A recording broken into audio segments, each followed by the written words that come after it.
가장 가치 있는 일이 무엇일까?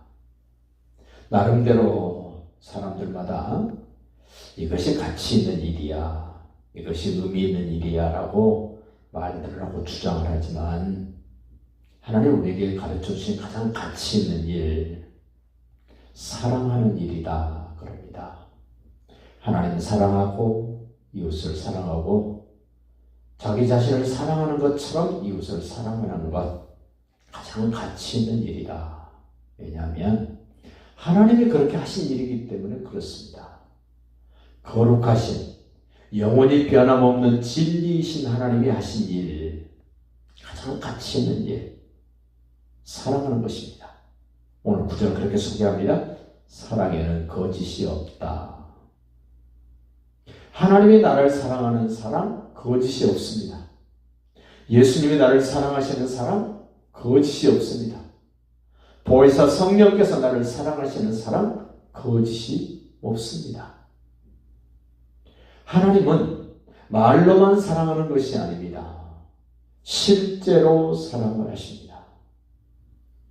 에덴 동산에서 하나님이 먹지 말라 하신 선악과를 따먹었을 때 아담과 하와만 죽게 되고 고생하고 저주받고 에덴에서 쫓겨나는 것뿐만이 아니라 아무런 잘못도 없는 하나님이 그 아담 하와의 불순종 범죄 때문에 하나님 아버지가 얼마나 고통스러워 하시는지, 선악과 따먹고 에덴 동산에서 쫓겨나는 그 순간 하나님은 너무너무 사랑했던 아담과 하와, 너무너무 사랑하고 사랑할 수밖에 없었던 하나님의 형상대로 지음받은 사람들 때문에 더 이상 사랑해 줄 수 없는 그 안타까움, 그 사랑을 회복하기 위해서 하나밖에 없는 아들 독생자를 죽이는 자리로 내놓아야 되는 그 아버지의 고통,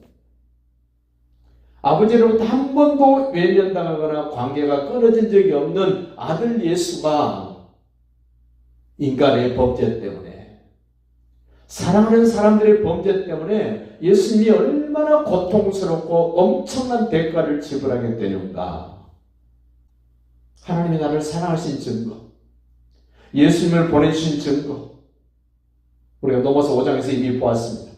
내가 아직 죄인 되었을 때, 내가 아직 원수 되었을 때, 내가 연약할 때 아들 예수를 보내신 것은 하나님이 우리를 사랑하신, 자기의 사랑을 확증했다고 하신 그 말씀처럼 아버지 사랑은 거짓이 없습니다. 예수님의 사랑도 거짓이 없습니다. 성령께서 우리를 사랑하신 사랑에도 거짓이 없습니다. 그렇다면 우리도 하나님을 사랑하는 그 사랑은 진실해야 됩니다.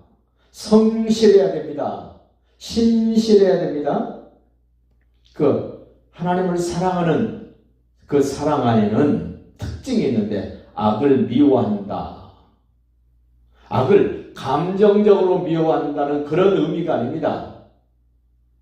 지독하게 미워한다는 겁니다. 안 좋은 시어머니하고 며느리 사이 아주 미워한다 그러잖아요. 그보다 훨씬 더 하나님의 사랑을 받고 하나님의 사랑을 성실하게 표현하고 실천하는 사람에게는 악을 미워하되 징글징글하게 미워한다는 겁니다. 그냥 내가 조금 악을 미워해, 이 정도가 아닙니다. 끔찍이나 미워하는 그 속성이 있다는 겁니다. 속성. 그러면서 선에 속하는 강력한 힘이 있답니다. 사랑하는 사람은 사랑하는 사람에게 악을 품는 것, 미워하는 것 할 수 없어요. 그리고 선에 속하려고 몸부림을 치는 겁니다. 이 사랑이나 선은 하나님 쪽으로 가는 겁니다. 하나님 쪽으로 가는 것. 그래서 오늘 말씀합니다. 하나님의 사랑으로 형제를 사랑하라. 하나님 사랑, 사람 사랑. 하나님의 거짓 없는 사랑을 받아보니까 하나님의 형상대로 지음받은 사람들을 사랑하는 것, 예수님 안에서 형제자매를 사랑하는 것, 거짓이 없어야 됩니다. 꾸밈이 없어야 됩니다. 그리고 그 사랑을 실천할 때 성실하게 해야 됩니다. 친절하게 해야 됩니다. 사랑한다 그러면서 불친절하는 것 사랑 아닙니다.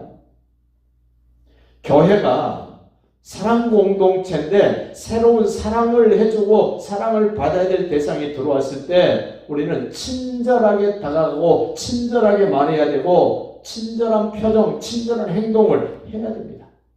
그게 사랑이랍니다. 근데 교회가 썰렁합니다. 왜? 사랑이 없으니까. 그렇게 친절하게 사랑해 줄 수 있는 사람, 사랑을 받았으면 당연히 사랑해 줘야 될 텐데 그렇게 친절하게 따뜻하게 다가가지 못하고 친절을 베풀지 못합니다. 그러면서 말합니다. 서로 우애해라. 서로 좀 친해져라. 서로 좀 정감 있게 해라.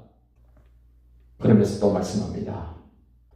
서로 존경하기를 먼저 해라. 이 존경하는 것. 서로 먼저 하랍니다. 네가 먼저 하면 내가 해줄게가 아니라 서로 먼저 다가가고 먼저 친절하고 먼저 마음을 베풀고 먼저 존경하는 말을 하고 존경하는 표정을 하고 존경하는 행동을 하라는 겁니다. 먼저 하랍니다.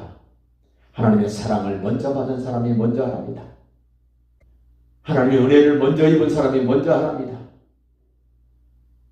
이제 온 사람 보고 먼저 하라 그러면 안 됩니다. 내가 먼저 다가가고 내가 먼저 베풀고 내가 먼저 존중하고 친절하고 그러면서 11절 말씀합니다.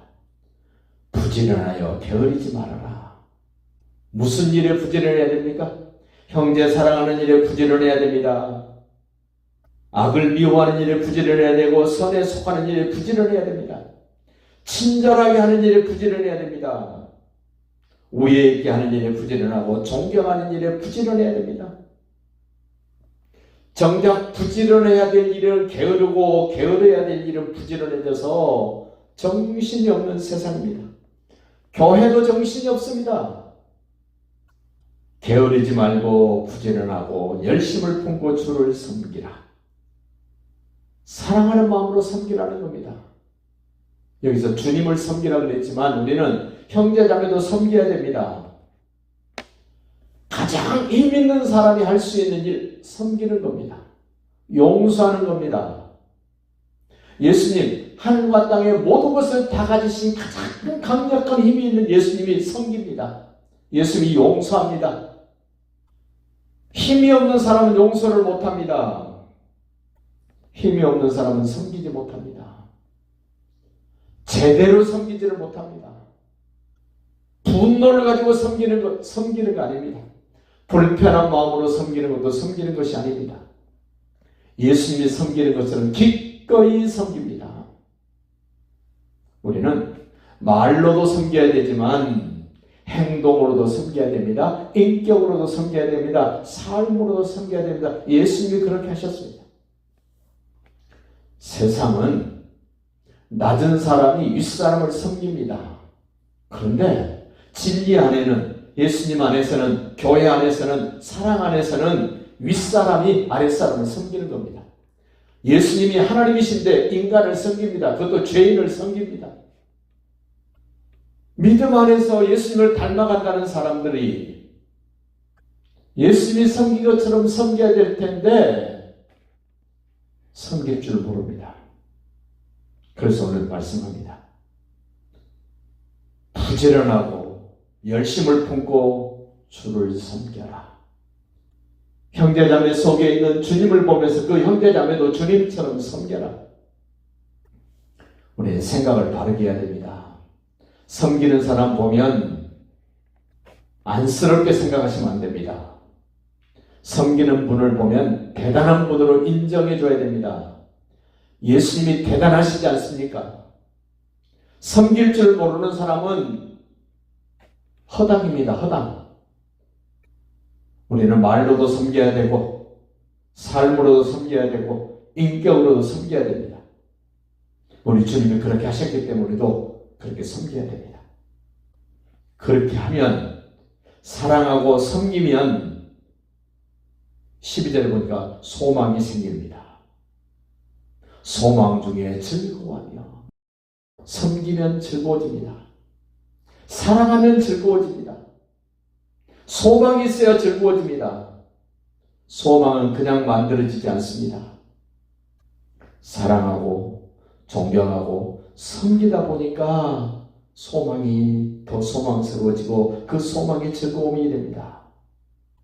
이렇게 사랑하고 존경하고 섬기다 보니까 환난이 옵니다.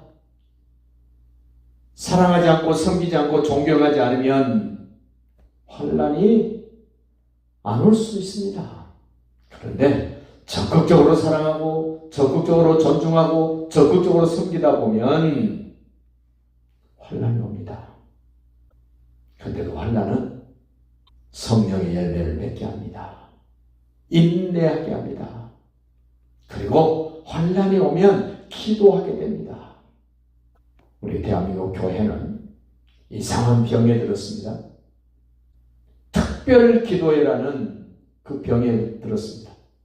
성경은 특별 기도회라는 게 없습니다. 항상 기도해라 이러지. 여기 지금 환난 중에 참으며 기도에 힘쓰라. 항상 기도에 힘쓰라는 겁니다. 그냥 해보는 기도가 아니라 힘써서 기도할 수 있기를 바랍니다. 그리고 정말 힘써야 될 게 또 나옵니다. 성도들의 쓸 것을 공급해라. 없으면 공급 안 하는 것이 아닙니다. 없어도 하나님께 구해서 하나님께 받아서 성도들의 쓸 것을 공급하는 자리에 있으시기 바랍니다. 그리고 손대접하기를 힘쓰라. 환난 중에도 손대접하기를 힘쓰라. 나 먹을 것 없는데도 손대접하기를 힘쓰라. 있어야 대접하는 것이 아니라 없어도 대접할 수 있도록 기도하면서 하나님께 구하라는 겁니다. 이런 신앙생활, 예수님 안에 있는 신앙 공동체, 말씀 공동체, 믿음 공동체, 사랑 공동체는 이런 특징이 있다는 겁니다. 오늘 하라고 명령하신 말씀만 생각해 보십시오. 선에 속하라. 형제를 사랑하라. 서로 우애하라. 서로 존경하라. 게으르지 말라. 주를 섬기라. 소망 중에 즐거워하라. 환난 중에 참아라. 기도에 힘쓰라. 성도 쓸 것을 공급하라. 손 대접하기를 힘쓰라. 이 누구에게 명령합니까? 죄 사함 받고 구원받은 하나님의 백성들에게 힘쓰고 애써서 해야 될 것들을 이렇게 명령하고 계시는 이 내용을 흘려듣지 말고 나에게 명령하신다고 생각을 하고 그 명령을 쫓아 사는 우리 모두가 될 수 있기를 예수님의 이름으로 축복합니다.